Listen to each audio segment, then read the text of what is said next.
क्या आप भी अपने बाल डाई करना पसंद करते हैं और आप बहुत सालों से इसका इस्तेमाल कर रहे हैं? तो आपके लिए बहुत ही जरूरी हो जाता है कि आप ये जान लें कि आपके डाई से आपको किस प्रकार के साइड इफेक्ट्स हो रहे हैं, आपको क्या नुकसान हो रहा है। तो कृपया इन सब को जानने के लिए मेरे साथ इस वीडियो के अंत तक बने रहें, ताकि मैं आपको बता सकूं कि जो हेयर डाई आप इस्तेमाल करते हैं इससे आपके शरीर पे क्या क्या नुकसान हो सकते हैं, और क्या पता आने वाले समय में आप ये सब जानकर अपनी हेयर डाइंग का जो आपने मन बनाया हुआ है उसको बदल लें। नमस्कार, मेरा नाम डॉक्टर इंद्र मोहन खंडेलवाल है और मेरे जीवन का उद्देश्य है कि मैं 10 लाख वर्किंग प्रोफेशनल्स को मोटापा रहित कर उनका स्वप्न स्वरूप स्वस्थ सुंदर शरीर पाने में मदद कर पाऊं, जिसके लिए मैंने स्वास्थ्य कम्युनिटी का निर्माण किया है और स्वास्थ्य संतुलन सिस्टम भी बनाया है। तो आइए चलते हैं अपनी आज की लर्निंग की ओर और जानते हैं कि ये जो हेयर डाई हम इस्तेमाल कर रहे हैं इससे हमारे शरीर को किस प्रकार के नुकसान हो रहे हैं।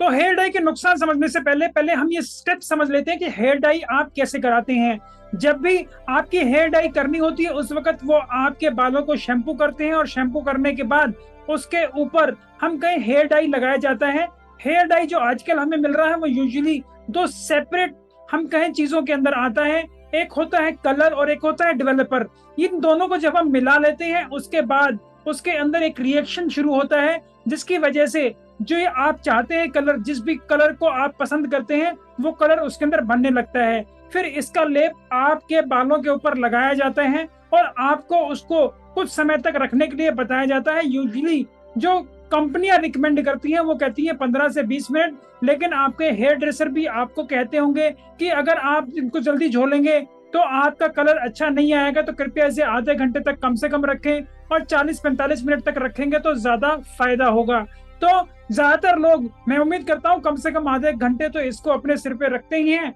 और उसके बाद इसको धोते हैं। तो यहाँ पे जो आपके बालों में कार्यक्रम चल रहा है वो कुछ इस प्रकार से है कि जो वो कलर बना है जिसको आप चाहते हैं अपने बालों पे, वो आपके बालों को और ज्यादा हम कहें पतला करता है, क्योंकि वो उसकी सुपरफिशियल लेयर को तोड़ता है। उसके बाद वो कलर को उसके अंदर डिपॉजिट करता है और जो कलर उसके अंदर डिपॉजिट हो रहा है ये क्या होता है, ये पूरे बाल को आपका पेनिट्रेट करके उसकी रूट तक पहुंचता है और उसकी रूट को भी नुकसान पहुंचाता है, जिसकी वजह से आपके बाल अब पहले से पतले हो रहे हैं, आपके बालों की डेंसिटी कम हो रही है और आपके बालों की ग्रोथ भी डिस्टर्ब हो रही है। तो जो सबसे पहला नुकसान आपको हो रहा है वो ये है कि जितना आप इनको लगाएंगे उससे आपके बाल और खराब होते चले जाएंगे। आपके बाल पतले हो रहे हैं और आपके बालों की डेंसिटी भी कम हो रही है, उनकी ग्रोथ को भी फर्क पड़ रहा है। दूसरा जो नुकसान आपको पहुंचता है वो ये पहुंचता है कि जो ये केमिकल्स हैं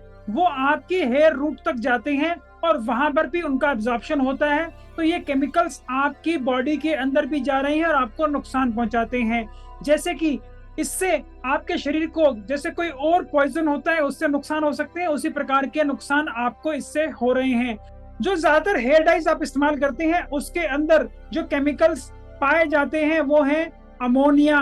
बेंजीन, पैराबेंजीन, टोलिन, फॉर्मल्डिहाइड, पीपीडीज जिनको हम कहते हैं पैराफिनाइलिन डाइअमीन। तो ये इतने सारे केमिकल्स आपके डाइज के अंदर प्रेजेंट हैं और ये आपके शरीर में जाके आपके शरीर को और नुकसान पहुंचाते हैं। हम ये कहें आपके शरीर में किसी भी प्रकार का कोई भी केमिकल आ रहा है उससे हम कह सकते हैं आपके शरीर को नुकसान होता है, क्यूमुलेटिव इफेक्ट। अगर हम एक चीज की बात करें तो हो सकता है उसके अंदर जो आपको बताया गया है कि इससे न मात्र ही आपके शरीर के अंदर केमिकल जा रहे हैं, लेकिन अगर हम क्यूमुलेटिव इफेक्ट की बात करें तो उसके अंदर आप जो सांस ले रहे हैं उससे भी आपके शरीर के अंदर ये ऐसे टॉक्सिन्स जा रहे हैं जो हमारी एयर पोल्यूशन की वजह से हमारे एनवायरनमेंट में मौजूद हैं। इसके अलावा जो आप हेयर डाई लगा रहे हैं उससे भी जा रहे हैं, जो आप खाना खा रहे हैं उससे भी जा रहे हैं, जो आप पैक्ड और प्रोसेस्ड फूड लेते हैं उसके अंदर भी कई प्रकार के हम कई केमिकल्स होते हैं जो आपके शरीर में जा रहे हैं। तो आपके शरीर में ये सारी चीजें इकट्ठी हो जाती हैं तो उनके लेवल बहुत खतरनाक लेवल पे पहुंच जाते हैं और आपके शरीर को ये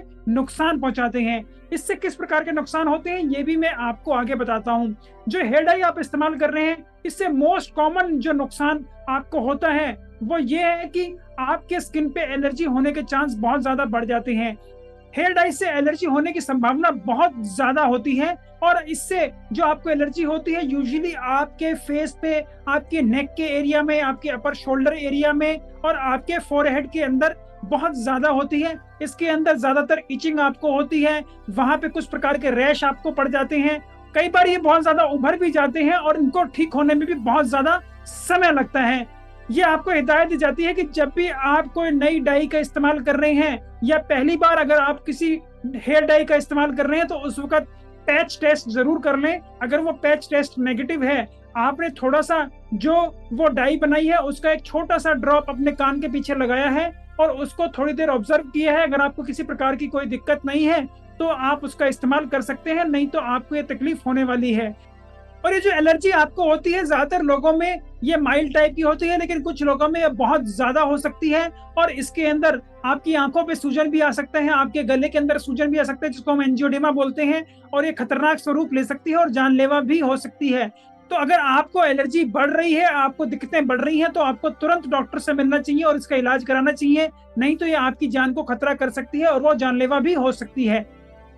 इसके साथ ही साथ आपने पाया होगा कि जब भी आप ये हेयर डाई लगवाते हैं तो उस वक्त बड़े अजीब सी महक आपको आती है। ये ऐसी महक है इन केमिकल्स की, इससे भी हमारे रेस्पिरेटरी सिस्टम को बहुत ज्यादा नुकसान पहुंचता है। इससे उस हमारे रेस्पिरेटरी सिस्टम में एलर्जी होने के चांस, हमारे साइनस के अंदर एलर्जी होने के चांस बढ़ जाते हैं। इसके अलावा एस्थमा होने के चांस भी बढ़ जाते हैं। जो ये फ्यूम्स हमारी नाकों से हमारे रेस्पिरेटरी सिस्टम के अंदर जा रही है, हमारे फेफड़ों के अंदर जा रही हैं, इससे भी हमें नुकसान पहुंचता है। और एक काफी स्टडीज से पता लगा है कि जो लोग हेयर डाइज का इस्तेमाल ज्यादा करते हैं उनके अंदर एस्थमा होने की संभावना थोड़ी बढ़ जाती है।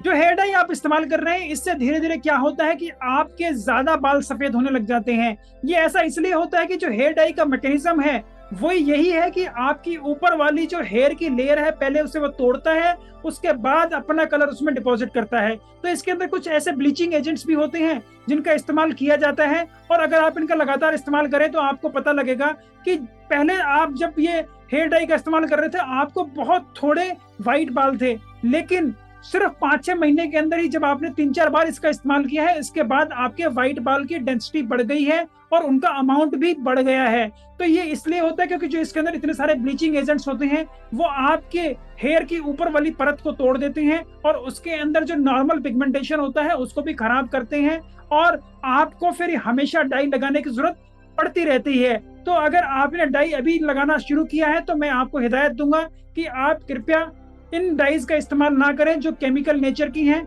आप नेचुरल डाइज का कुछ इस्तेमाल कर सकते हैं, और अगर आप रहने भी दें और अपने खाने पीने को और बेहतर कर लें तो हो सकता है कि आपकी ग्रेइंग ऑफ हेयर यहीं रुक जाए, आपको और सफेद बाल ना हो और आपको ऐसी दिक्कत ना रहे और हेयर डाई की आपको आगे करने की जरूरत भी ना पड़े। तो इतनी प्रकार के जो ये केमिकल्स हमारे शरीर में जा रहे हैं इससे हमें जो एक और नुकसान पहुंचता है वो ये पहुंचता है कि हमारे शरीर के अंदर ये कई प्रकार के कैंसर होने की संभावनाओं को बढ़ा देता है। जैसे कि हम कहें यूरिनरी ब्लैडर के कैंसर, फीमेल्स के अंदर ब्रेस्ट कैंसर होने की संभावना को भी ये बढ़ा देता है। तो आपके अंदर ये ब्लड कैंसर होने की संभावना बढ़ाता है, क्रॉनिक माइलॉइड ल्यूकेमिया और इसके अलावा लिम्फोमा होने के भी चांसेस बढ़ जाते हैं। तो आपको सतर्क रहना चाहिए कि आप इनका इस्तेमाल बहुत ही कम करें या ना करें, या अगर आपको इस्तेमाल करना भी पड़ रहा है तो आप नेचुरल डाइज का इस्तेमाल करें ताकि आपके शरीर को ये नुकसान ना हो।